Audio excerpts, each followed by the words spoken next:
Now, the topic for this week is interesting. I had an idea that I wanted to do. I wanted to do something on kashrus. Because there's so much. There's nothing in the Torah that you touch that's not so geknippt and gebon, that's not so intricate and involved to explain on different levels the significance of an animal chewing its cud and having split hooves and the fins and the scales. For those who do not know, they're actually simonim by bird. Even though the Chumash doesn't mention simonim of a bird, there are 4 simonim of what the Rambam brings it down, of what's considered a kosher and non-kosher birds. And there's many explanations on the level of machshava and then the level of Kabbalah about this. But I started to prepare it, and I ran into an interesting kind of a problem. I taught it recently to a different group in a different context, and I had information overload. I couldn't sieve out what to teach and what not to teach. So I decided against it. So late this afternoon, I had to come up with a topic. And I chose this topic. Our topic is Pasuk Chav Beis. And to be very blunt, I did the easy thing. I started from the end. I looked to find where we had a Maimon Chasidus, and I worked backwards. There are very few Maimon Chasidus in Parsha Shmini, because either they're HaChodesh, or they're Para, or there's some other Pesach or Purim-related Yom Tov. Otherwise, they're Vahi Vayem HaShmini. I mean, there must be 100 Vahi Vayem HaShminis. But aside from the Pasuk Vahi Vayem HaShmini, it's very difficult to find my Modeh Chasidus on Psukim of this Pasha. And I was really desperate. It was 5 o'clock in the afternoon. I had no idea what I'm going to do. I spent an hour and a half with... I have a stack like this, a file on Kashrus, this thick. I gave 10 classes on Kashrus, a series. And I had to distill it down to 2. And I literally had information overload. It wasn't going to happen. So I had to find the topic. So I said, okay, I'm going to look for a Maimed, and whatever Maimed I found, that's the topic. And I found the Maimed on Pasuk Chav Beis, which you don't have in your stack. You'll come back Tuesday, I'll give it to you. And this is the topic we're going to do. It's Pasuk Chav Beis. So let me give you the background. The background is, as you all know, the Jewish people were told by Hashem to build the Beis HaMikdash, the Mishkan. The instructions to build it were communicated to the Jewish people, according to most opinions, the day after Yom Kippur, in the year 2449. Moshe Rabbeinu finally came down from Har Sinai after 3 excursions into the heavens, 3 periods of 40 days each, during which Moshe Rabbeinu neither ate, nor drank, nor slept, and so forth. And he came back into the camp. He isolated his own tent, as it says in Chumash and Pashas Kisisa. He separated himself from the community, and he called his tent Ohel Moed. That's what he called his tent. And the Shechina was resting, the Anna, the cloud was resting on Moshe Rabbeinu's personal tent. In other words, the Shechina, which had been on top of the mountain, the cloud, which had been on the mountain from the 6th of Sivan until Yom Kippur, moved to Moshe Rabbeinu's tent, and remained there for about 6 months. Moshe Rabbeinu isolated himself because he felt that since his home is the Ohel Moed, the place of the Shechina, it should be in quarantine, it should be alone. Because one of the ill effects of the Chet HaEgel, one of the negative effects of Chet HaEgel is that there can no longer be V'shachanti b'soichom l'shen rabim kipshute. Right? The original plan, at least according to some, that every Jewish home would be a Beis HaMikdash. No need to build a tabernacle to make a house. Your home is the Eibishter's home. V'shachanti b'soichom. But according to Rashi, that the whole inyan of building a Beis HaMikdash was a reaction to the Chet HaEgel, to the Jewish people sinning and making the golden calf. Hashem says, I can't live in your house is not sufficiently clean. I need my own apartment, my own location. And one of the rules about the Beis HaMikdash is that nobody lives in it, nobody lives near it. The Chazal said, halacha is, Yerushalayim le'nischalka l'shvat. Jerusalem was not inhabited by private citizens. It was never made available for private habitation. It was the city of God. You know, the Rebbe says always, Nesichas Kiryas Melech Rav. It was the Eibishter city. The Kohen Gadol lived there, maybe the Melech lived there, but ordinary citizens didn't live in Yerushalayim. It was not L'nischalka l'shvatim, it was special. Hashem lives alone, in other words. He lives in the Jewish camp, but he has no neighbors.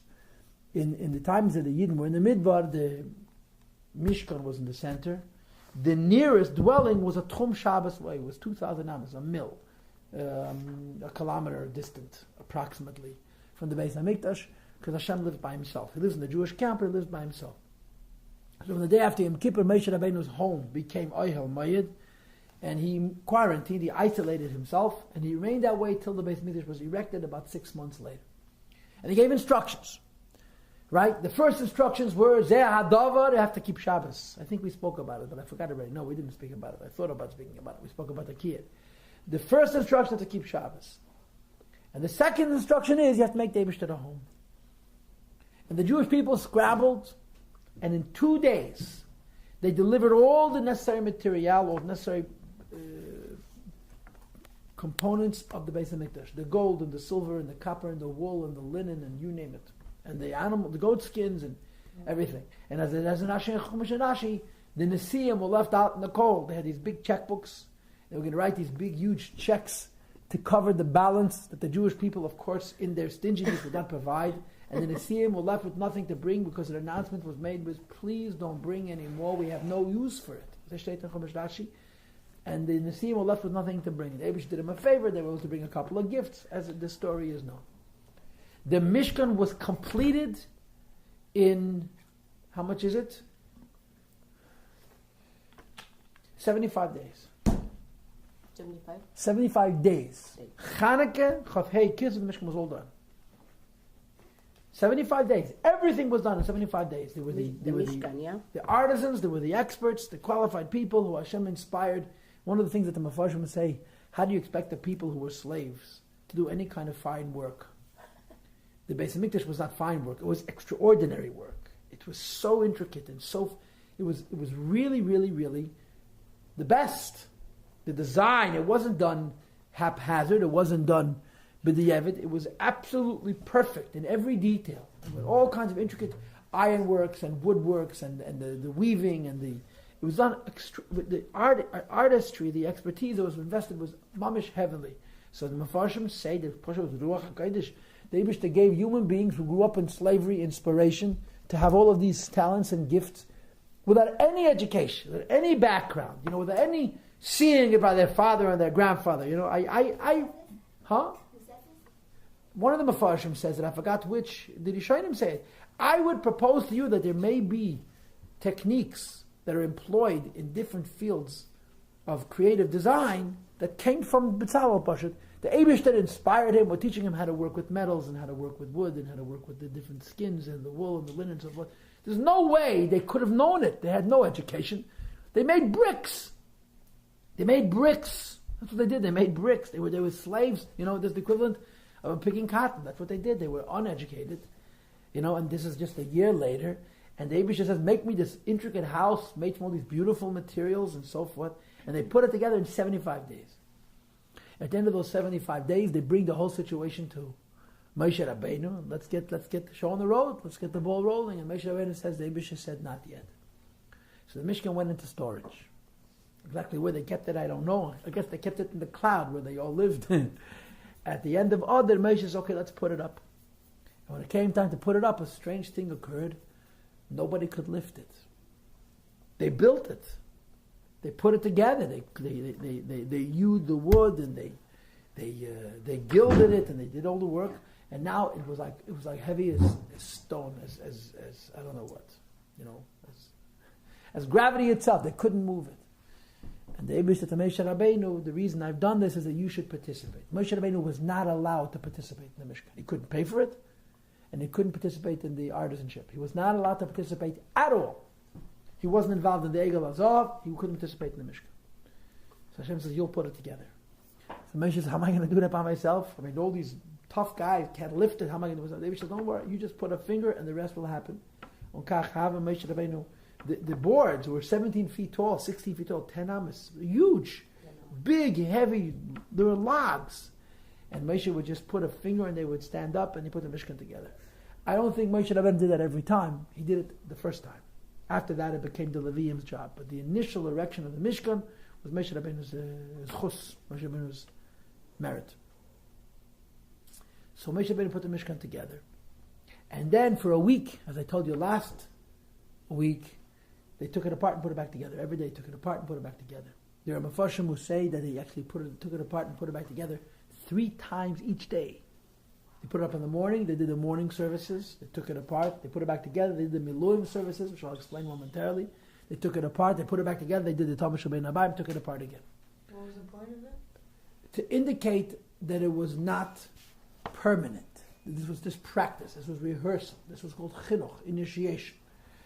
And the avoida of that week is called miluyim. Shivas Yimei HaMiluyim. Miluyim means to empower, to bring into readiness. Yamali Hashem es yadam, to qualify the koyanim, Aaron and his children, to be koyanim, but also to teach them, to mechanech them. It was a combination of PMP, practice makes perfect. They were being taught on-the-job training, and in addition, it was an act of lamoshcha, to give them the kedusha, to give them the sanctity, the holiness, the empowerment necessary to be koyanim in the Beis HaMikdash. During that week, Moshe Rabbeinu was the kohen himself, and he was mishamash v'chaluk lavan with a white tunic. We talked about Moshe Rabbeinu's white tunic a long time ago in Parsha Shmini. And this was a week. It started on a Sunday and ended on Shabbos. Chav Gimel Adar was Sunday, and the last day of Adar, I guess that's Chav Tes Adar, whatever the case is, was Shabbos. The following day was Sunday. Sunday was the Chodesh Nisan. That day, one of the most important days in the history of the world. It says in Seder Eilam that Oisei Yoim Notel Eser HaToros. That day, the day of the first of Nisan, took, in quotes, 10 crowns. It was distinct in 10 ways. And the Chazal list what 10 ways it was unique in. It was edition for the Carbon Tamid, it was edition for Machzah Shekel, it was edition for Ma'aseh Bereishis, it was Sunday, it was edition for the Nesiim, Nachshon ben Abinadab brought his carbon on that day, and on. 10 different distinctions this day had, which makes it exceptionally important. Very important day. The first day of the Chodesh Nisan, the year 2449. Of course, that day was dampened by tragedy. When Nadav and Avihu died, as we know, it was a very sudden and unanticipated slap in the face. I mean, the expression slap in the face certainly is apropos in this case. And this is how the Beis HaMikdash was put together. Sorry? What happened from Chav Kislev to Chav Gimel Adar? Storage. So the Beis HaMikdash was Moshe's tent. And during that time, the Beis HaMikdash was called Oyel Moed. Moshe Rabbeinu's private tent was called Oyel Moed, the place where Hashem meets him. And the Mishkan was put up? No. So it was in storage. Okay. They had they got space. It's a company upstate New York that gives space cheap. They had it. I don't know where they kept it, but they didn't do anything with it. And none of you died that year? That day, sure. The first day of the official putting of the Mishkan. So this day, the Chodesh Nisan, is the first day of the month. Chav Gimel Adar. It was the first day of the month. It was the first day of the week. It was Sunday, and in the Chumash it's called Vayi B'Yom HaShmini. It was on the 8th day. It's really the first day of the week, but after 7 days comes the 8th. And of course, you know how much Hasidus there is on the fact that this is called Vayom HaShmini, the 8th day. 7 is a cycle, 8 is transcendence, and so forth and so on. And the first half of our Parsha speaks about one day. Till Shishi of our Parsha is Vayom HaShmini. The story, everything that occurred on that fateful, that eventful Sunday, the 8th day, which was the first day of Nisan, the whole Jewish nation came and witnessed all the wonderful things that were going to occur. Of course, the drama surrounds, I suppose you could say, 2 points. Number one, the Egel Azov, the golden calf. The golden calf in everybody's mind. Everybody knows that the golden calf is a scar that the Jewish nation is going to live with for posterity. And the resting of the Shekhinah in the Jewish camp, was in question because of the Chet HaEgel. Would God forgive them? And of course, Aaron HaKohen had to bring an egel, a calf, as a korban, as an offering to atone for the original calf. It was Lashon Yava Ima v'yikaneach tzeyach b'nach. Let a mother come and wipe the filth of her baby. In other words, they brought a cow to atone. Here, please take this chair. For the original sin, the sin of making the golden calf. And the second drama was Aaron. Aaron HaKohen was meant to be the high priest. He made the golden calf. He made it. And would the Eibishter allow the Shekhinah to rest him? This was a drama. It was going through everybody's mind. And more than anybody else, it was going through Aaron HaKohen's own mind. The only person who didn't have a worry in the world was Moshe Rabbeinu. I'm sure they all trusted the Eibishter. But as Rashi describes the tension of doing the different services and the Shekhinah doesn't come down, and Aaron gets very apprehensive. He says to his brother, you just made a fool out of me. Aaron felt he wasn't worthy. Aaron made the golden calf, and here he's going to be the one to effect the atonement. He just didn't seem to him to be reasonable. But this was the Ratz and the will of the Eibishter, and it all came to a head on this day, Rosh Chodesh Nisan. So Torah says, Moshe Rabbeinu says, gather everybody together. There's an empty chair back there. Okay, go ahead. Gather everybody together, and the whole Jewish camp. Millions of people are standing and watching. How millions of people could witness this is a question unto itself. We'll leave that for another occasion. And Aaron goes into service. Understand the significance of this. For the week before, Aaron had been doing everything. He was also a Kohen. But the week leading up to this day, he was not officially a Kohen. He was a Kohen in training. There was only one Kohen, that was Moshe Rabbeinu. On the 8th day, according to some commentaries, Moshe was a co-Kohen with his brother and his sons. The following day, Moshe was brought back to the Levi status. Ana Levi Yeh Neveyacha. There's a whole story in Parsha Shmini about this. And Moshe became a Levi. He was demoted to the Levi status, and Aaron and his children took over the job. This was the first day Aaron was serving Hashem on behalf of the Jewish people as an officially empowered Kohen. He was no longer in training. He was no longer being taught the program. He was it. And the Torah describes how he did the whole situation. Everything. The Torah goes through all the different things that he did. There were many different karbanos that day. There were the regular daily offerings, Tamid and so forth. There also was a Musaf Rosh Chodesh. Was a Musaf Rosh Chodesh. Was a Chodesh Nisan. There were the special inaugural offerings associated specific for that day, the Karban Miluim. And there was also Karban Nachshem. Remember, Nachshem and another was the first of the 12th Nesiim who represented the whole Shevet Yehud and bringing Karbanos that day. And the following day would be Yisachar, and the day after that would be Zavulun, and so forth. So there were all these different Karbanos that converged, and Aaron he had to do it all. And the Torah describes how Aaron kept his head and just did one thing after another, after another, after another, after another. And then we get to Pasuk Chav and Chav Gimel. Let's read both Pasukim. He does everything that he has to do. Vayisa Aaron es Yadav Elam. Aaron HaKohen raises his hand towards the people. Vayavarachem, and he blesses them. Vayered, and he descended. Me'asais, from completing Hachatas v'ha'oila v'ha'ashlama, the sin offering and the offering which is completely consumed by the Mizbeach, and the peace offering. And then the next pasuk says, Vayavei Moshe v'Aaron, and Moshe and Aaron came. Notice it says Vayavei Lashon Yachid, El Oyel Meid, into the tent of meeting. And then they came out. Vayetu, they came out. Vayavarachos Amma, they blessed the people again. And as a result, Vayera Kveda L'Shem Al Kol Ha'am, the honor of God appeared.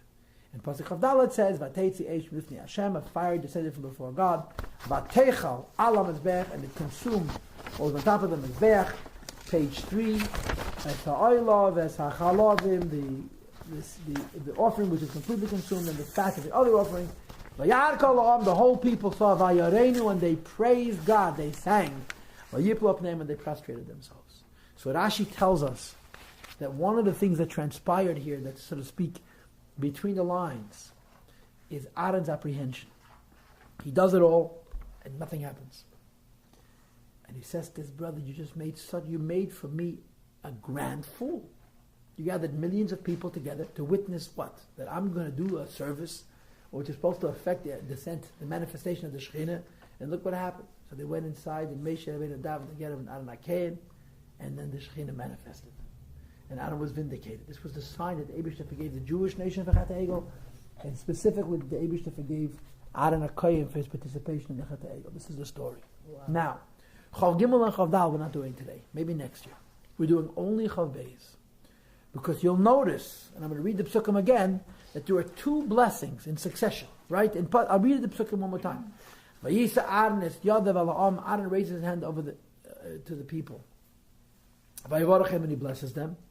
And Pasuk of Gimel says, Vayavei Moshe v'Aaron al made vayetu, Vayavarachu es ha'am, and they collectively blessed the Jewish people. So we're going to focus almost exclusively on Pasuk Chabeis, although I am mentioning Pasuk Chav Gimel. There are many Mefarshim, or some Mefarshim who say that these two blessings are the same. The Vayavarachem of Pasuk Chabeis and the Vayavarachu of Pasuk Chav Gimel is actually the same bracha. That position is by no means universally held. Many other people say they're two different brachas. There are three questions that I'm going to establish now. 3 points we're going to be focusing on. I can't promise we're going to cover them all today. What we don't cover today, we'll do Tuesday. I hope I can get you to come back Tuesday. Because Tuesday we're going to do some deeper Yom. There's Kabbalah, there's Hasidus. It's About what? About this? about this topic. The first is the Kriya, the Ksiv. Look at the pasuk. V'yisa Aaron es yadoi. Aaron raised his hand. Now the pronunciation is yadav, his hands. But in Hebrew, when you say hands in plural, there would be a yud before the vav. Vayadav minus a yud is what's called a kriya and a ksiv. It's written one way and pronounced another. If you looked in the Sefer Torah that it doesn't have any vowels, and if you're unrehearsed, you would just assume Vayisa Arnes Yado, his hand in singular. This is a point raised by many Mefarshim. Very unusual Rabbeinu Bechaya, which we'll get to, who says that there are those people who say Vayisa Arnes Yado means he started to point at the people. And the Rabbeinu Bechaya is very, very merciless, very, very unaccepting, very open-minded about that Pirush, because apparently this was a Muslim tradition, or not a Jewish tradition, that when the priest would bless the people, he would point at them. And the Rabbeinu Bechaya says, "Excuse me, that's not the intent." He raised his hands to, so to speak, a conduit for the Shamayim. He wasn't pointing at the people, but he was raising up his hands over his head so that the Shekhinah should rest, whatever, over his head. The Kohen Gadol doesn't raise his hands over his head. So the first observation is the Yadav versus the Yadai. The Maimon revolves around this. The Kanti touches on it. A lot of the Mekubalim focus on this point. So the first point we're going to observe, put it into your memory, is why it says Yadai and it's read Yadav. That's the first point. So Yisa Adnas Yadav, An raises his hands along to the nation, Vayivarachem, and he blesses them. And then it says, Vayered. Now, so what was this blessing? What was the blessing? What bracha did Aaron HaKohen give Yidden? Consider the fact that in the next pasuk we read, Vayavarachu, that Moshe and Aharon blessed the Jewish people. And then it says, Vayered, and he descended, Me'aseis, from to do Hachatas Va'elav Ha'ashim, the sin offering, and the completely consumed offering, and the peace offering. So what was the bracha of Aaron HaKohen, and what is the bracha of Moshe Rabbeinu? So the three observations we have are, the Yadav and Yadai question. Number 2, Vayavarachem, what was the blessing? And number 3, was Aaron actually standing on the Mizbeach giving a bracha? When you read the pasuk Bepashtus, what does it say? He did what he had to do. Standing on the Mizbeach, he turned around and he gave Yidden a bracha. This doesn't seem appropriate. Standing on the Mizbeach, on the altar, he gave Yidden a bracha. Those are the 3 observations we have, and let's not waste any more time. Let's go straight to Rashi. Rashi is on the first page. Vayavarachem. Aaron HaKohen blessed the Jewish nation. He addresses the second and the third point. Says Rashi Bechas Kohenim. He blessed them with the classic blessing of the Kohenim. Yevarechacha Yoar Yisa. He said to them, Yevarecha Hashem v'yishmerecha. Yoar Hashem panav elecha v'choneka. Yisa Hashem panav elecha v'esmecha shalom. He blessed them with the priestly blessings. You'll find out momentarily that this is not so simple. But this is what Rashi says. Okay? Vayered, and he descended, Me'al HaMizbeach, from on the altar. Now, dumb question. If Rashi would not tell us he descended from the Mizbeach, what would you think? He descended from where? From the roof of the Beis HaMikdash? From heaven? From Har Sinai? It says in the pasuk, he completed doing the Karbanis, he blessed the Jewish people, and he descended. Says Rashi, he came off the Mizbeach. You know, when we were in elementary school, we would say, duh. You know, of course. What else? V'yandish. Of course he descended from the Mizbeach. Rashi, why does Rashi have to tell us that he descended from the Mizbeach? These are the 3 points that our class is going to revolve around. The Yadai Yadav, the Vayavarachem, and the Vayered. Okay? We'll get back to Rashi soon. But now turn actually don't look at the page. Look at the bottom of the page at the Even Ezra. Bottom of the page, there's an arrow on your left side. Vayisa Aharon. Now turn the page. As Yadav al-Ami raised his hands towards the people, says the Even Ezra. Now, Even Ezra is on page 2 here. It's double arrowed. On the right side in the middle. El Noichacham, in their direction. When it says he raised his hands towards the people, El Noichacham means in their direction. V'kadmaineinu ha'etiku mikan, says Ibn Ezra. Those who came before us have copied from this text Tzuras Nasilas Kapayim, the way a Kohen does the brachas. We learn from this pasuk that when you duchen, a Kohen raises his hands. From this pasuk, the Kohen and duchen, they raise their hands. And as you know or you don't know, the Kohen raising his hand is supposed to be like the Kruvim. The Shechina rests in the hands of the Kohenim. We do this nicht, but the way Kohenim duchen, they create 5 spaces between their fingers. I'm showing you, I'm not supposed to show you, whatever it is. You should know there's Messiahs. If your father's a Kohen, your brothers are Kohen, your husband's a Kohen, there's traditions that Kohenim have that nobody knows. You know, it's like if you go to Chaver Kadisha, they have traditions nobody knows. If there's Kohenim pass along things from father to son that they will not share with a non-Kohen. They're very ancient traditions, Vima Duchent. But they would extend their hands, and they, like I said, they make their fingers into 5 spaces. There's all kinds of inyanim. And when a Kohen duchens, he raises his hand above his head. And the idea is that his fingers are designed to represent Yud Kei Vav Kei, and that the Shechina rests on the hands of the Kohenim, and this is the basis for the Bracha. The Kohen Gadol was an exception, because it was a special Isser. A Kohen Gadol was not allowed to raise his hands above the tzitz, above the Kedesh Lashem. So all the other Kohenim raise their hands till here. The Kohen Gadol could only raise his hands like this. And it says in Chazal and in Halacha that from this pasuk that Aaron HaKohen raises his hands, we learned the halachas of Birchas Kohenim. This is the opinion of the Even Ezra. And on first glance, at the surface, it would seem that Rashi and the Even Ezra are on the same page. Okay? Then the Even Ezra continues. Vayered. And then it says, after he blessed the Jewish people, they came off the Mizbeach. So the Even Ezra says, come on. Aaron HaKohen didn't stand in the Mizbeach and give a bracha. That's totally inappropriate, totally unnecessary. And he says like this, Ka'asher hirisicha rabim. As I've shown you on many occasions in the past, says Ibn Ezra, the same is true here. Vayera doesn't mean he gave a bracha and then descended. It means he gave a bracha as he descended.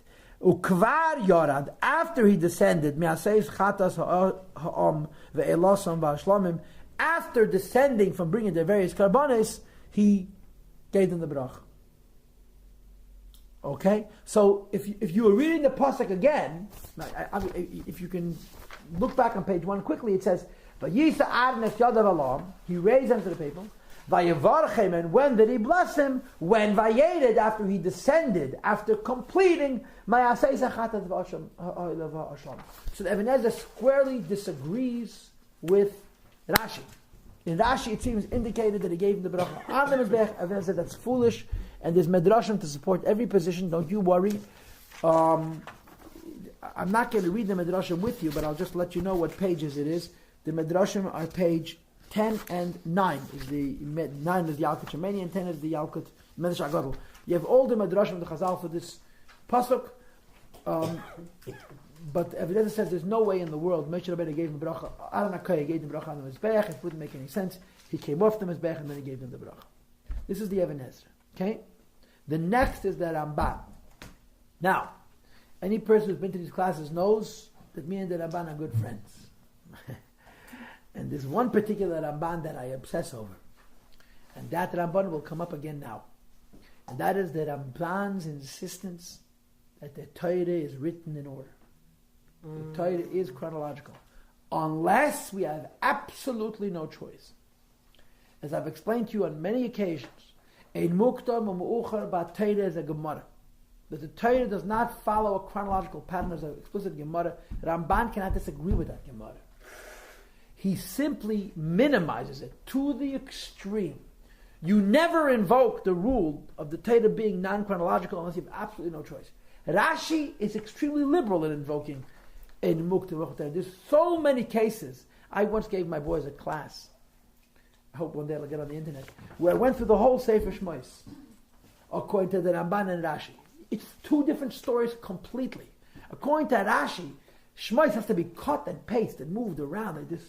it's so messed up. Nothing is in order. I mean, it's not messed up. It's just a different order. And the Ramban learns the entire book of Exodus without exception. It's one continuum. It all happened just the way it's written. And you have to figure out how to make it work. But the Ramban is obsessive about things being in order. And the Ramban asks an obvious question. How could Rashi say that Aharon HaKohen blessed them with Duchas Kohanim? Hashem hadn't instructed Bechas Kohanim. That's in Parsha Shmini. So let's read the Ramban. The Ramban is on page 2. It's right beneath the Ebenezer. You have a double arrow there as well. Okay? Vayisa Aharon es yodav ala'am bayavorachem. So the first thing that Ramban done is quote Rashi. You see it or not? Birchas Kohanim Yivaracha Yadi. So those are the words of Rashi. Loshen Rashi. V'im Kain, says the Ramban, if we were to entertain Rashi's supposition that this was Birchas Kohanim, so Yiyah Parshas Daber al Aharon v'Albon of Lemer, what we read in Nosei, in the book of Numbers, the mitzvah of Birchas Kohanim, Kesavarachas Bnei Yisrael B'chumash HaPikudim, which is in Bamidbar, Mugdames Lazeh, happened before Rosh Chodesh Nisan. Okay? Now, that's a problem, says the Ramban. I am very disturbed by the liberty that Rashi takes in restructuring the order of the events in the Chumash. It's very difficult to assume that Birchas Kohanim was instructed before Rosh Chodesh Nisan. You have to assume it was encouraged much later. So then how did Aharon HaKohen know it? And then the Ramban says, you know what? For Ulai, perhaps Kainu. Maybe I'll give Rashi a pass on this one and say, no. Hashem already taught in the laws of Birchas Kohanim, and my basis is Ki Yismach Lamashanem Hasham V'hi B'Yem Kalas Meishal L'Hakam Az HaMishkan. In Parshas Nosei, you have the case where the Ramban admits that the Torah is not chronological, because the book of Numbers begins, Sefer Midbar begins with a count, right? The census. When was the census done? Rosh Chodesh Iyar, the first day of the second month of the year, 2449. In other words, 1 month after Arva Hiba Yom HaShmini, the census was done. Okay?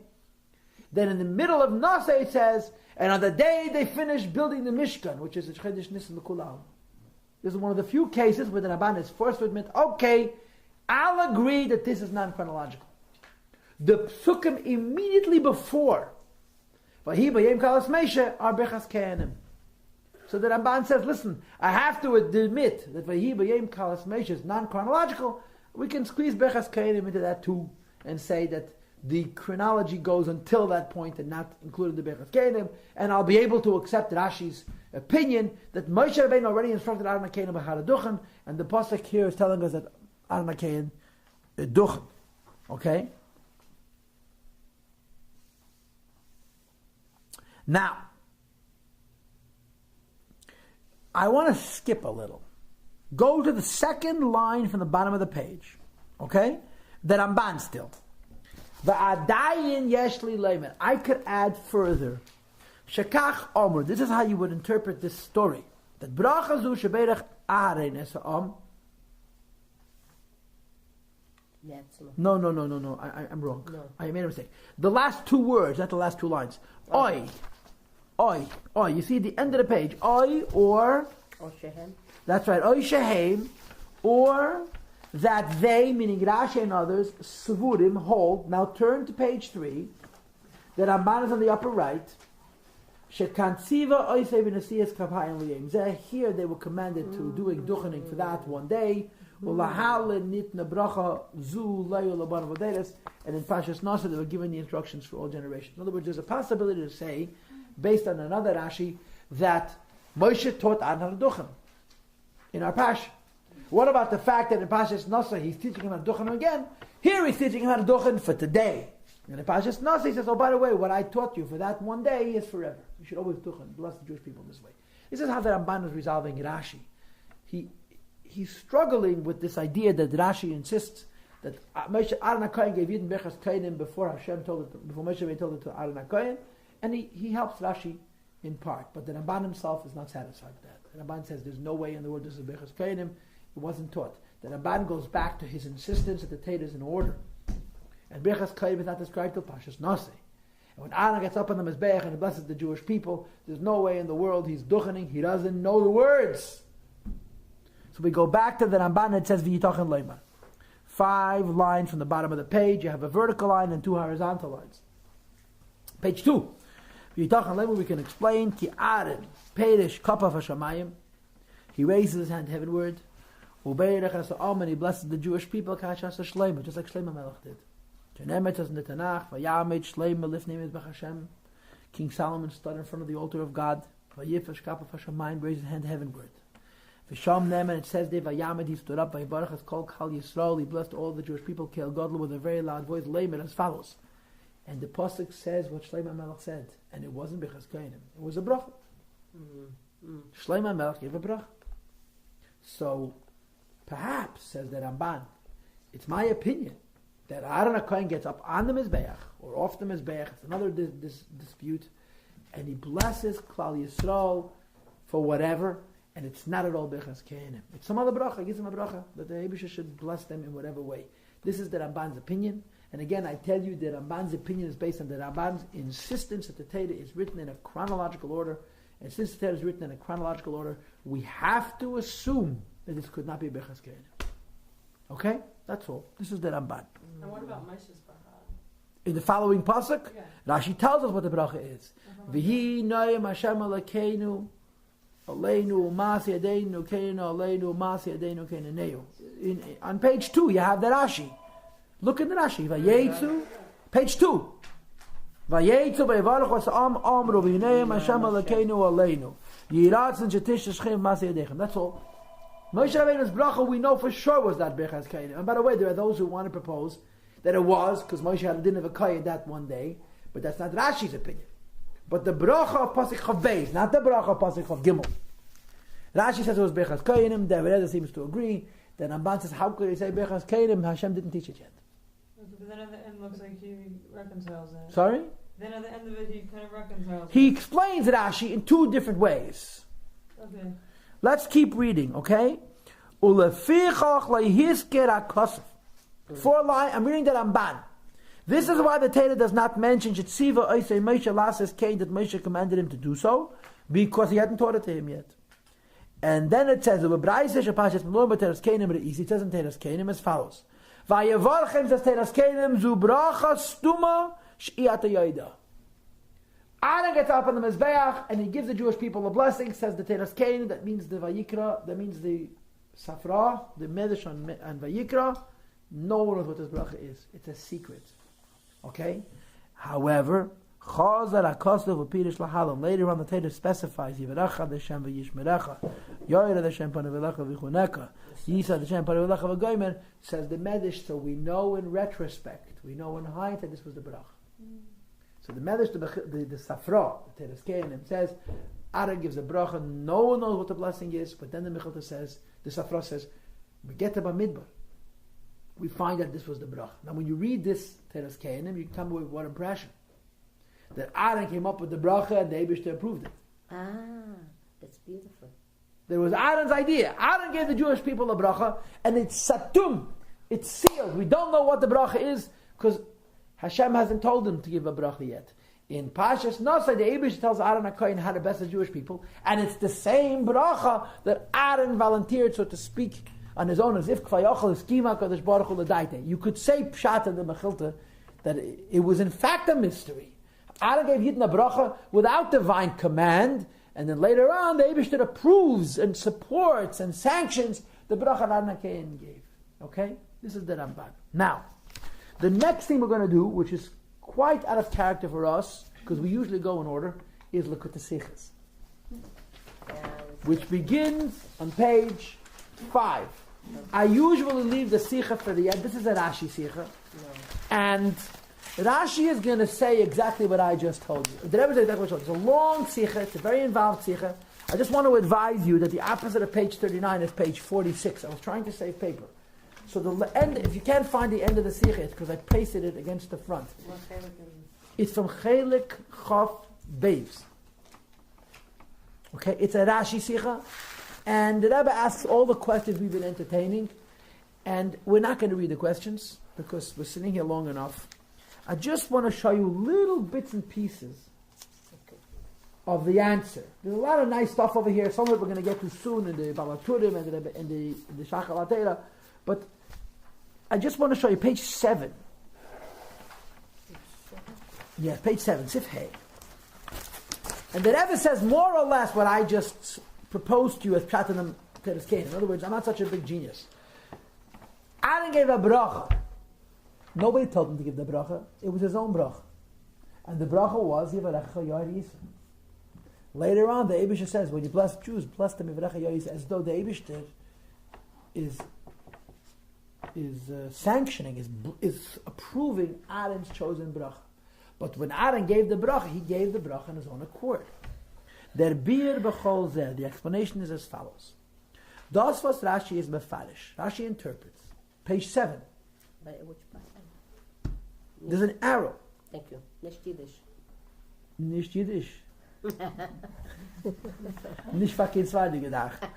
Das was Rashi is mefarish vayevorchen bechas kenim. Rashi says he gave a blessing of bechas kenim. Meint nor kipshute mamish. Aaron gave them a blessing as a kohen.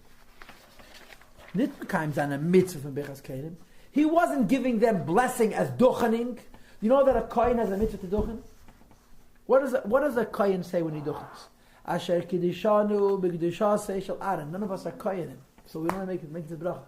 Asher, if you're a daughter of a kohen or you marry a kohen and Mashiach will come, you'll eat truma. You'll say Asher kidishanu b'kedusha shel Aaron v'tzivanu lechel truma. Asher kidishanu b'kedusha shel Aaron v'tzivanu lechel kachim. Asher kidishanu b'kedusha shel Aaron v'tzivanu levarach es amei yisrael b'ahav. This is the bracha that kohenim make. That he sanctified us with the holiness of the royal priestly family of the Kohanim.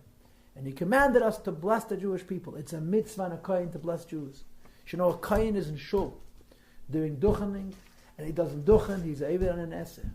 He's doing a non-mitzvah. It's not a Maveda, because it's a Lav, which is written, the Lashon Asay is an Asay.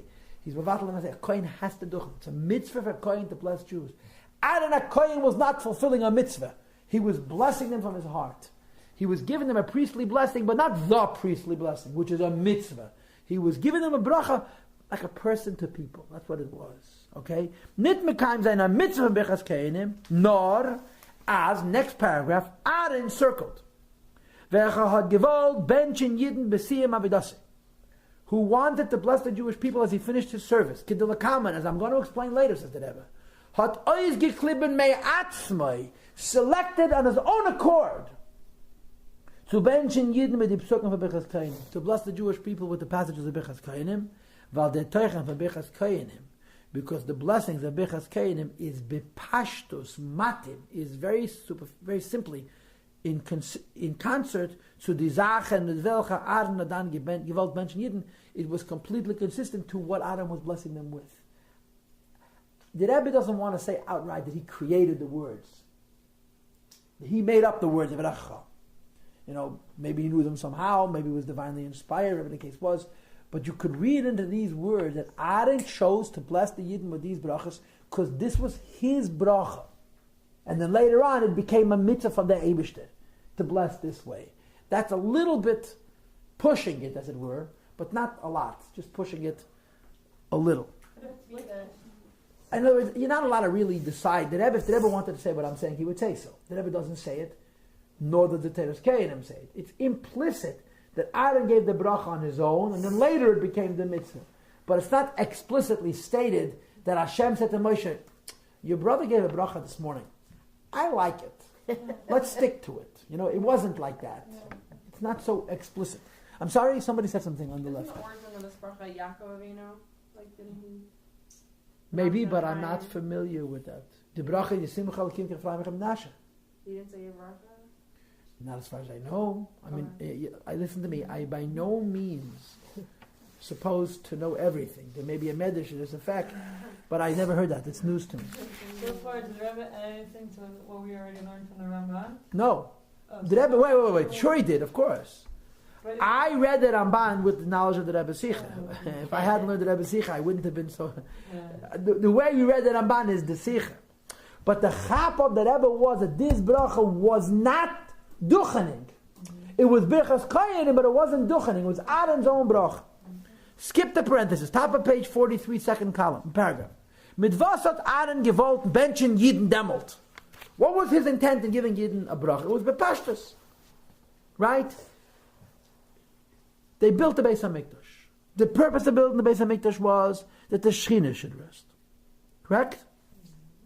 And they did all kinds of service to affect the manifestation of the Shekhinah. Right? And remember, there are two trepidations, there are two concerns, there are two apprehensions. A, is Hashem going to forgive the Jewish nation for the sin of the golden calf? B, is he going to forgive Aaron? So Aaron did the service. He's standing on the Mizbeach and he blesses them all. That the Eibusha should forgive all of us and he should forgive me too. So that this should work. It was a very personal bracha. You understand? Okay. Read the end of this same paragraph. That big paragraph, read the end of it. Was das mein die Karbones von Avodah von Aharon in italics.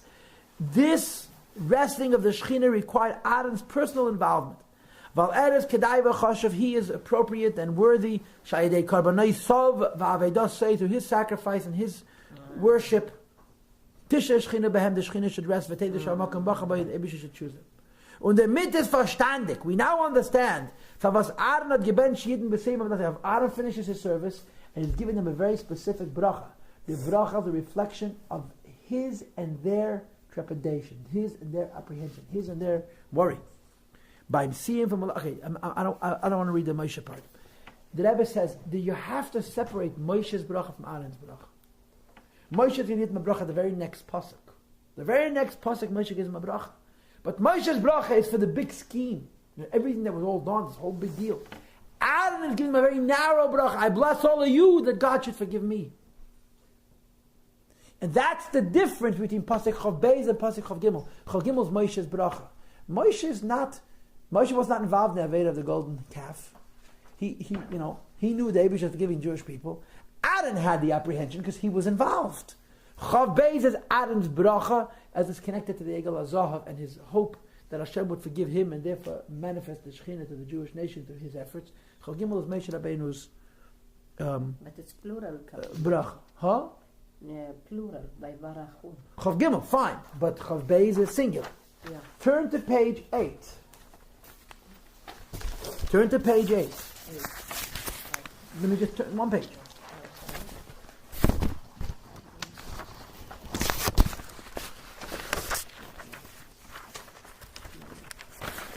Okay? Siv Zayin, the right side of the page.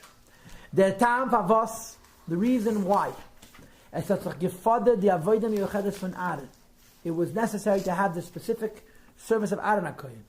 To uftan ashras hashchina in Mishkan, to affect the manifestation of the Shechina in the Mishkan, is val ashras hashchina, because the manifestation of the Shechina had gekent sein erst could only occur nachdem wie es ist gewesen die kapara gemura, only after there was complete atoning of Chet HaEgel for the sin of the golden calf. Skip the next paragraph. Und das hat Aaron Peil gewesen durch seine Aveda Pratis. The atonement for the golden calf required the personal service of Aaron himself. Was their father, as a result, is the erste carbon from Aaron given on Egel. The first offering that Aaron brought was a calf. Ben Bakal Achatas is a sin offering, loidia, to announce that God is forgiving him. Egel zeh, through this calf, al Maisa Egel, also for Aaron's participation in making the original golden calf. Und das ist euch, was Rashi sagt. Da, Rashi tells us here. He stood on the Mizbeach and blessed the Jewish people with Birchas Koyanim, Yevarechacha Yair Yisa. One of the questions that Rebbe asked in the half of the Sikha we did not learn, everybody knows what Birchas Koyanim is. Go over to a child, what's Birchas Koyanim? Yevarecha Yair Yisa. Rashi says Birchas Koyanim, Yevarecha Yair Yisa. Says Rebbe, why does Rashi have to specify that Birchas Koyanim is Yevarecha Yair? The answer is because it was Birchas Koyanim and it was the words Yevarecha Yair Yisa. But it was a different Yevarecha Yair Yisa. It wasn't duchening. It wasn't the mitzvah Yevarecha Yair Yisa. It was a personal bracha of Aaron HaKohen. Und das ist euch, was Rashi sagt da. Rashi therefore says, this is a quote, Birchas Kohen Yevarecha Yair Yisa. Weil in die Werte von Birchas Kohen, because in these words, Drikin zechois, die drei inyonim, it expresses the 3 points. Was Aaron, that Aaron's personal blessing is oisen mit sein bracha, is intent upon in his blessing. In other words, the Rebbe wants to say, he literally squeezes into the crevice. He says, listen, yes, I agree with Rashi, I agree with Even Ezra, I don't agree with the Ramban.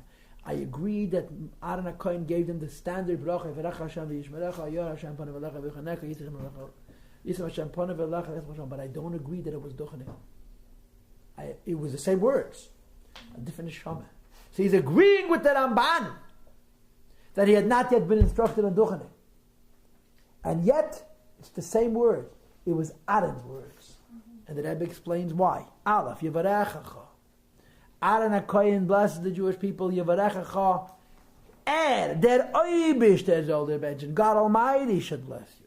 The erste Sache is, number one, as the bracha is nicht von Aaron. I'm not blessing you nothing. The Eibish has to give you a bracha. Why does Eibish give you a bracha? Because if I'm giving you a bracha, it's no good. I have to do with the ego. That's not good. Hashem should bless all of you, notwithstanding that I'm the intermediate, I'm the servant of the Eibush to bring in the karbanos. Okay?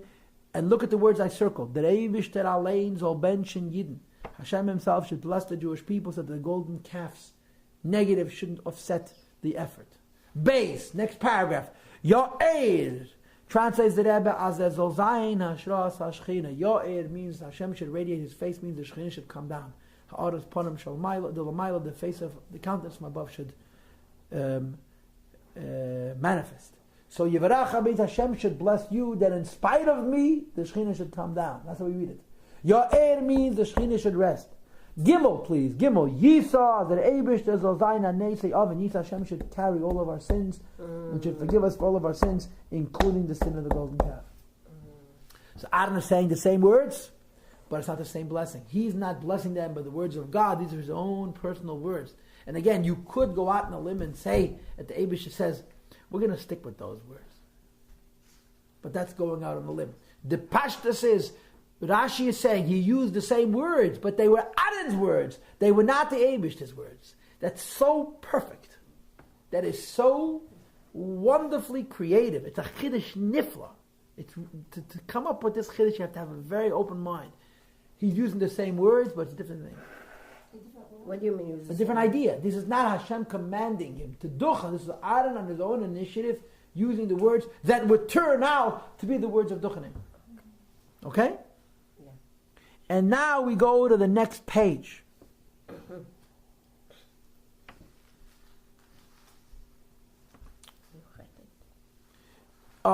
Page 45. Now, second full paragraph, the little paragraph. Und das ist euch, was Rashi bewordet. Rashi also anticipates with sein Pirush vayered mi'alam mizbech. He descends from on the altar. In other words, not like the Even Ezra who says he first came off the mizbech and then he blessed them. No. He stood on the mizbech and gave him a bracha on the mizbech. Because the bracha was for the karbanos.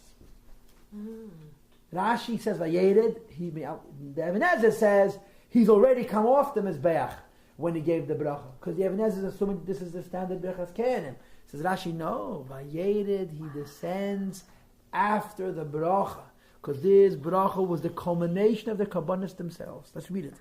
Und das ist was euch was Rashi bewordet mit seinem Pirush vayered mi'al mizbech. He descends from the altar, lernen ich den pasuk. Vayered mi'aseis hachatas v'geime bepashtus kumtais. When you read the word that he descended from bringing the carbon chatas, it seems as the Pasuk will sagen as Aaron verendigt sein Aveda, you could think that he finished his service. Right? Second column, please. Last column on the left. Is Rashi Mefarish, top of the page. Rashi interprets, as Kavanos HaKosov is, the meaning of the Pasuk is, Nitzu tetzeil nas vayered masei sachatas v'gebe. It doesn't mean he finished with the karbanos. As had verendigt the Avoid, he finished the service. Nor vayered mi'alam mizbeach. The service was finished. And now he descends from the Mizbeach. The Pasuk is Eisen zu sagen. The intent of the Pasuk is, as erst noch vayevarachem, he finishes the service, he gives them a blessing, is vayered mi'al mizbeach. Und es ist keilu, wie im Pasuk, wollt gestanden vayered mi'al mizbeach. Und die weiter dicke Werte. Okay, that's enough. What the Rebbe is trying to say is that Aaron HaKohen stays on the mizbeach to give them the bracha, because the bracha is on the carbon. He says, I just brought karbonis. I'm the biggest problem in this entire camp. I made the egel. And the Eibishter made me bring these karbanos to atone for the egel and effect that the Shekhinah should rest. I bless you in these karbanos. The Eibishter should bless you. Forget about me. And it was effective. And then the Shekhinah rests. But it seems like it only was effective once he went to the Iron Man with Moshe. Fine. That too. We're not talking. You're objecting to my own words now, to my saying it was effective. But the interpretation of the pasuk, Aaron is giving a completely different bracha than Moshe. And again, using the words I used at the outset, Moshe is not worried. So Moshe is giving them a sweet bracha that's almost with certainty. Of course, Aaron's bracha is with fear and trepidation and worry. Aaron knows I'm the problem. So it's a totally different neshama of a bracha. He's not including himself. He certainly is including himself. He But he's saying that the Eibishter should not bless you because of my involvement. That's the bracha. But the fact that I'm involved should not take away for the bracha which Eibishter is planning to give in the Jewish people. I think it's very sweet. It's very, very beautiful. Beautiful. Why is he's not using the Tamei Barchenu? It doesn't say Yevarcheinu at all. It says Vayevarachem. How are you supposed to say Vayevarachem? How are you supposed to say it? Yevarchenu, like he's included. He's one. There's no way to say that in one word. Impossible. What one word? I'm sorry. How is he supposed to say that he's blessing them and himself? How is he supposed to say it? Yevarchenu. כולנו כאחד. מה זה גם? Do you know Hebrew? Yeah. Yeah. So say Vayevarachem in one word that it should include Aaron HaKohen. ויברכנו. That's future tense. It's not past tense. You can't. It's not shayach. Unless they would say Vayevorech. You could say Vayevorech, stam. And he blessed, not Vayevorachem. I suppose you could do that. Now, there are a few other things that I want to share with you this evening. How is included? How is included in the bracha? This is her proposal. I don't know. Mm-hmm. I don't know. Let's do the Baal HaTurim. Baal HaTurim is interesting. Baal HaTurim is on page 2. And the Baal HaTurim says something which is very original.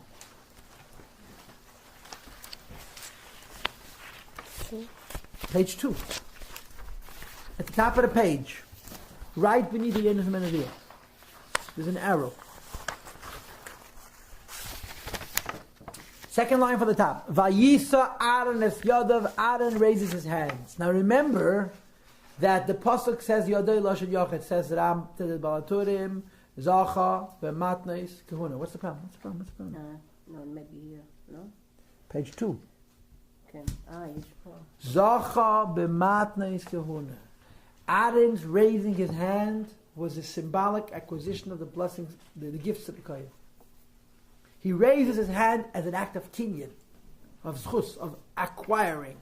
For those who do not know, that every kohen was given chavdal matanos. There are 24 gifts that you have to give a kohen. There's different. The Rambam has two ways of how you figure the 24 gifts, but kohenim are given 24 gifts. It says in Chumash, when Levi was born, right?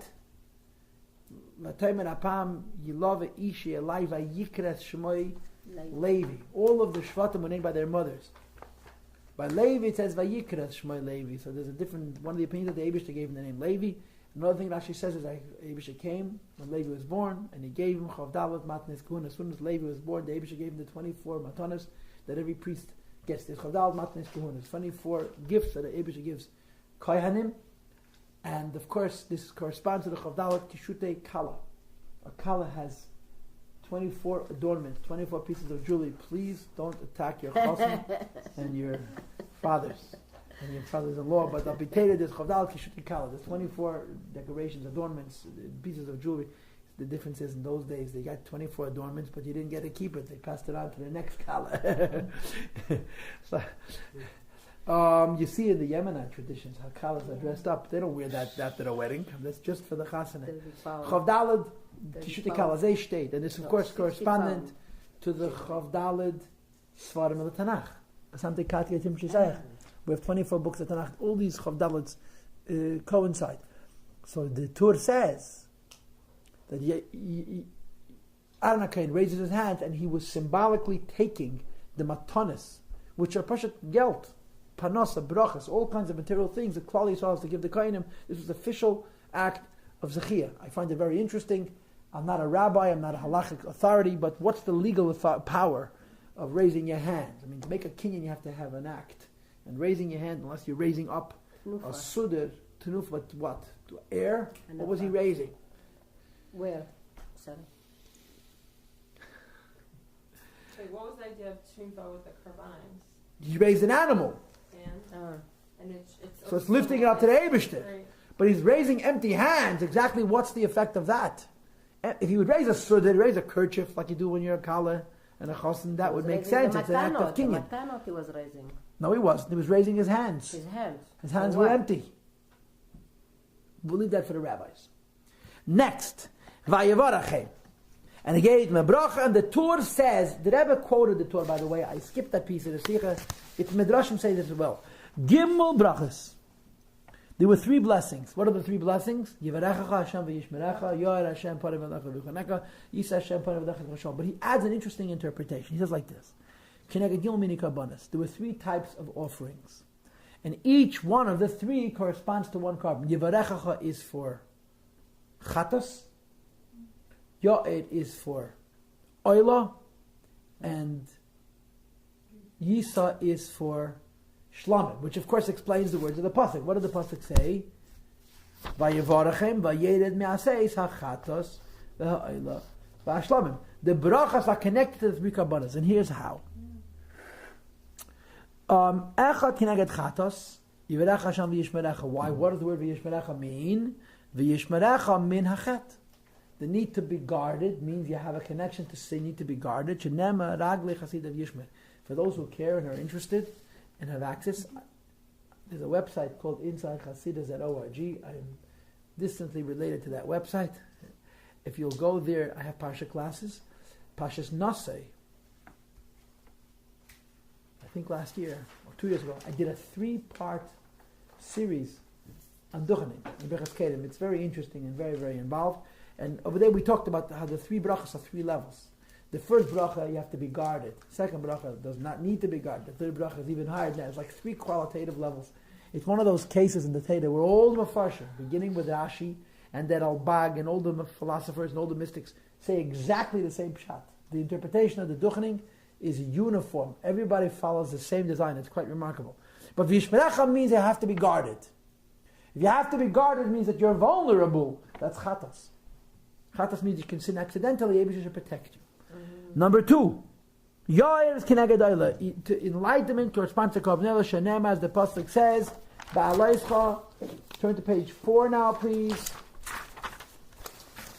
Leirois, as you go up to see and be seen by the Eibishter. If you were here last week and the week before, we did a 4-part series on karbonis, and one of the points we made is that the whole idea of a carbon oila was to experience Elokus, to come closer to the Eibishter. That's what Yoel means.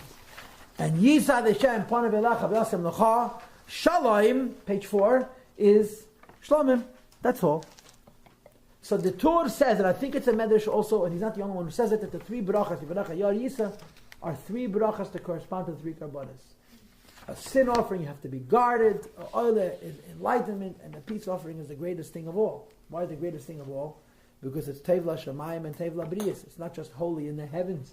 It pacifies the person and the body needs and so forth and so on. This is the tour that I wanted to share with you. What else? What else do I want to do with you? The Orach Chaim is saying it. If he went to that Omer, why isn't he saying? I didn't know. I didn't read him before, but he's saying this. Why is saying Yivarechacha like in not direct, not a direct? Yeah. Okay. Well, it's not a direct bracha. So he's saying the kapara for the chet. But he's, okay, fine. That's not what he's saying, but that's fine too. He's asking, why does the pasuk say Vayevarachem and not say what the bracha was? I want to read with you the Rabbeinu Bachaya. The Rabbeinu Bachaya. Okay, never mind. The Rabbeinu Bachaya is on page 11. I find this uncharacteristic of Rabbeinu Bechaya. The Ramban usually would get so sharp. This actually is a quote from a Ramban, but it's out of character in the directness of his words. Now, I'm finishing tonight's class with Rabbeinu Bechaya. I have a suspicion. I'm not sure yet, because I didn't finish preparing. I mean, I prepared the papers, but I didn't finish preparing the... If I had finished preparing, I would have copied the pages. I would have made my lines and my arrows and, my smiley faces, and I would have copied them. I didn't finish preparing completely. But Tuesday night's class is going to focus really about the first question. The Yodoi, Yodov conundrum. It says, Vayisa Yodoi, Vayisa Arnes Yodoi Ela'om. We read it as though it were written Es Yodov, his hands, but in fact it says Es Yodoi, his hand. That a lot of the people, especially the Mukubalim, focus on this Kri and Ksiv issue. It's written one way and pronounced differently. So let's finish the class with hearing what Rabbeinu Bechaya has to say. And I want to show you primarily his reaction. Okay? Vayisa Arnes Yadav Ela'am Vayvarachem, page 11, he raises his hands to the people. Shir Ela'am, what does it mean towards the nation? L'tzeirach Am, for the benefit of the people. U'l'toy El Tam, and for their advantage, for their interest. The Ebenezer also felt a need to translate the words El Ha'am, and he translated L'neichechusa, in their direction. The Rabbeinu Bechaya doesn't want to translate it in their direction. He wants to translate it on their behalf. Okay, now you know what I'm thinking now aloud. Maybe the Rabbeinu Bechaya is on some level reacting to the Ebenezer. Ebenezer says he raised his hands towards the people. The Rabbeinu Bechaya says he raised his hands heavenward. Ebenezer was also in an Islamic society, right? That's not the point. The point of Ebenezer was a philosopher, but I think he's talking about the Kroyim. You read the language, he's probably talking about the Kroyim. Ubale Rivenu. This is so sharp. Our critics, our opponents, Halayv Shemadera Seyar, who dressed themselves in a cloak of fiery red, and this is probably Bnei Edeh, the descendants of Esav, who was called Seyar, right? Laman Kachesh, in order to deny, and he really means to say in order to blaspheme. He's attacking some commentary who remains unidentified. You don't know who he is, who said something that the Rabbeinu Bechaya finds so offensive that he has to use such strong language. For the Ramban, this is typical. For the Rabbeinu Bechaya, I showed you last week how the Rabbeinu Bechaya repeats what the Ramban says, and Pashat softens his words. The Ramban attacks the Rambam. The Rabbeinu Bechaya quotes that attack, but takes the fury out of it. This is very interesting. He's so strong. Tayyim Bakana, making a mistake. And they're saying, this is the end of the bracket. They say, Ki Aaron Hayanoisi es Yodoi, he raised his hand singular, Umeramiz Bahen es Ha'am, and he was pointing at the people, Lakan, here and here, Kishem Shehem Noihagim, as they conduct themselves. I'm assuming that they means the Muslims. And again, I am assuming that the people to whom Rabbeinu Bechaya is reacting so strongly are the Kroyim. Of course, some Jews. Al Ummah about their nations, Betnuas Yadimina, but raising their right hand. You ever watch presidential speeches? From the days where you only have silent films, Teddy Roosevelt. These fire and brimstone speeches. You have to remember, they had no microphone. It blows my mind. They made these speeches with the power of the vocal cords alone. You know what it was to make a speech in 1910? So they had these mechanical devices. They were not electronic devices. You know what the difference between mechanical and electronic? There was no electricity. It was just a system of amplifying a voice. So you can see, what's his name? Wilson, making a speech, and there's this huge, the back of a trombone facing him, and then a pipe, and they would try and find mechanical ways of amplifying voices, but there was no electricity. So you see them, they're like screaming their kishkas out, and they're pointing their hands like this here. Presidents don't do that no more. Everything is very controlled. But in any case, he's objecting to this interpretation. There are those who seem to indicate that I don't know if he was doing this, but he was pointing his fingers at the people. Okay, Kishem Shehem Gamalu Masam Betnuas Yad Yaminam. Okay, Vehiviu Raya, and they bring proof. Mimaimer Azal Yodov Yodei Ksiv. that although the pasuk is read Yadav in plural, it's actually written Yadai in singular. And that Rabbeinu Bechai is very disturbed by this interpretation, and he says, Uchuvaseinu lahem, and our answer to them, Lisker pihem adoi verotak. Lisker means to shut down, to silence their mouths who are speaking not good stuff. Okay?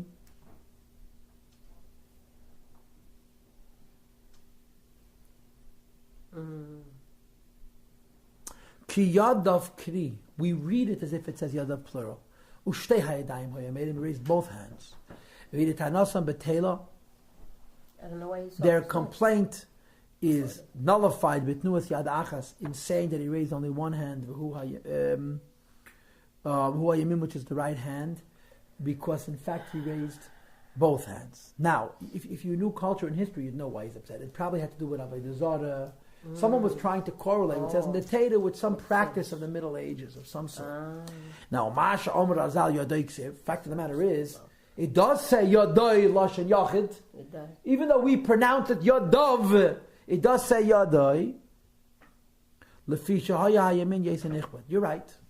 He raised both hands, but the Torah emphasizes the right hand, because the right hand, as Yesa Nichmat Min HaSmayil, is more honorable than the left. The Inyan Nister, for mystical reasons, that is Nigla Eitzel HaYachidim, which is known only to individuals. Valkain Omru Makable HaEmes, which is why people who knew the tradition said Yodoi Kesiv. It's written Yodoi, but it's pronounced Yodov. Os Tiskayim HaMikra VeHaMesaira. We know how it's supposed to be written, and we know how it's supposed to be said. The tradition, Yodov, Yodoi. And he brings another simile for this in Pashas B'Shalach. That in Pashas B'Shalach, there was a war with Amalek, remember? And the Yeshua led that campaign. Moshe went up on top of the mountain with Chur and Aaron, and he raised his hands. And there also it says, the pasuk Vayi Yadav Emunah. Vayi Yadav, his hands were loyal to their purpose. And it says Vayi Yadav, and it's written Yadai. Okay? Because there's all kinds of mysticism why the two hands have to merge into one hand. And then the Rabbeinu Bechai says, V'yihisker hashamayim ki ein tzarach. And the raising of the hands of Aaron HaKohen was towards the heavens, not towards the Jews, but towards the heavens. It's not necessary to say it because it's self-understood that certainly he raised his hands heavenwards. And as I explained to you, that Apisad, not Kabbalah, when a Kohen Duchens, he raises his hands, and he's raising his hands not over the people, but as a vehicle for the Shekhinah to rest, on which the Bracha is Chal. The Bracha is Sheira and Klal Yisrael. Okay, this is what the Rabbeinu Bechai has to say. I'm finishing the class of the Rabbeinu Bechai because this will set us up for a lot of what we're going to be discussing on Tuesday. Okay?